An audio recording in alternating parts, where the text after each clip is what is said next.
മന്ത്രാക്ഷരങ്ങൾ മുഴങ്ങുകയാണ് പശ്ചാത്തലത്തിൽ. മന്ത്രമുഖരിതമാണ് കൊട്ടാരക്കര മണികണ്ഠേശ്വരം ഗണപതി ക്ഷേത്രം. ഇവിടെ നിന്നുള്ള ചില തട്ടിപ്പുകളുടെയും വെട്ടിപ്പുകളുടെയും വാർത്തകളാണ് കഴിഞ്ഞ കുറച്ച് ദിവസങ്ങളായി ജനൻ TV പുറത്തു വിട്ടുകൊണ്ടിരിക്കുന്നത്. ഞങ്ങൾ ഇവിടെ നിന്ന് ശബരിമല വാർത്തയിലേക്ക് പോകാമെന്ന് കരുതുമ്പോൾ ഇതൊരു ഭക്ത ഇന്നത്തെ പ്രസാദമായ ഉണ്ണിയപ്പം വാങ്ങി പുറത്തു വരുന്നു. എന്താണ് ഇതിൽ കണ്ട പ്രശ്നം? ഇതെന്ന് പറഞ്ഞാൽ സാധാരണ ചൂടോടുകൂടിയാണ് നമ്മുടെ കൈ കിട്ടുന്നത്. പക്ഷേ ഇന്നലെ ഇത് ചെയ്തു വെച്ചിട്ടാണ് ഇന്ന് രാവിലെ വരുന്നവർക്കല്ലേ വിതരണം ചെയ്യുന്നത്. അതാണ് ഇത്. അത് കഴിച്ചു നോക്കുമ്പോൾ അറിയാം അതിൻ്റെ അത് ഗുണനിലവാരം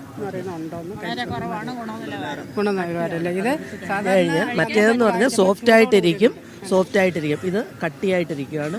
ഇത് ഇന്നലത്തെയാണ് ഇത് സാധനം. ഇങ്ങനെയാണ് ഇത് ഭക്തർക്ക് വിതരണം ചെയ്യുന്നത്. ഇതെന്ന് പറഞ്ഞാൽ ദൂരെയുള്ള എവിടെല്ലാം കിടക്കുന്ന ആൾക്കാരാ ഇത് ചിലപ്പം കൊണ്ടുവന്നതിന് ശേഷം അവർ വേറെ ആൾക്കാർക്ക് നാളെ കൊടുക്കും. അപ്പോഴിത് കേടാവും. അപ്പോൾ കഴിക്കുന്നവർ പറയും ഇത് കൊള്ളത്തില്ലല്ലോ എന്ന് പറയും. പക്ഷെ ഇന്ന് ഉണ്ടാക്കി കൊടുക്കുകയാണെങ്കിൽ ഈ ഒരു പ്രശ്നം വരത്തില്ല. വളരെ കൃത്യമായ ബോധ്യമുണ്ടല്ലേ? കയ്യിൽ കിട്ടുമ്പോൾ അത് ചൂടുണ്ടായിരുന്നെങ്കിൽ സാധാരണ ഞാൻ എന്റെ അനുഭവം പറയുന്നില്ല, ചേച്ചിയുടെ അനുഭവം പറഞ്ഞു.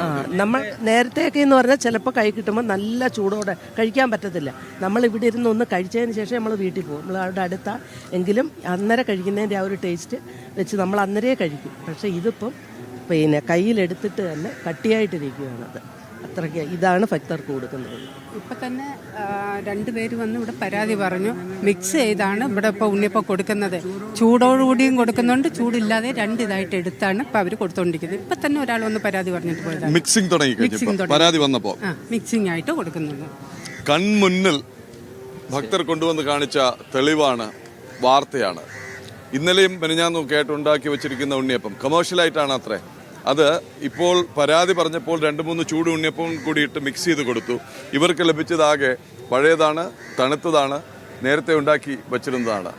പ്രസാദത്തിലും ഉണ്ണിയപ്പത്തിലും എല്ലാം അഴിമതി തന്നെയാണ്. മുമ്പ് ശ്രീ ഹിന്ദുഐക്യവേദി ജനറൽ സെക്രട്ടറി ശ്രീ മഞ്ചപ്പാറ സുരേഷ് ചൂണ്ടിക്കാട്ടിയത് ഓർമ്മയില്ലേ? ഇപ്പൊ ഈ ഉണ്ണിയപ്പത്തിൽ കൃത്രിമം കാണിച്ചു എന്നും ഉണ്ണിയപ്പത്തിൽ ഈ രാസപദാർത്ഥം ഉപയോഗിച്ചു എന്നുമുള്ള ആരോപണവും പരാതി ഉയർന്നിട്ട് പോലും നടപടിയെടുക്കാത്ത ദേവസ്വം ബോർഡും സർക്കാരുമാണ് ഭരിക്കുന്നത്. അതുകൊണ്ട് വീണ്ടും നമുക്ക് ഹൈക്കോടതി ഇടപെടലിനായി കാത്തിരിക്കാം. ഇന്ന് 11:30 ഇവിടെ എത്തുന്ന വിജിലൻസ് സംഘം എന്താണ് കണ്ടെത്തുന്നത്, എന്താണ് റിപ്പോർട്ട് ചെയ്യുന്നതെന്ന് ഒക്കെ നമുക്ക് നോക്കാം.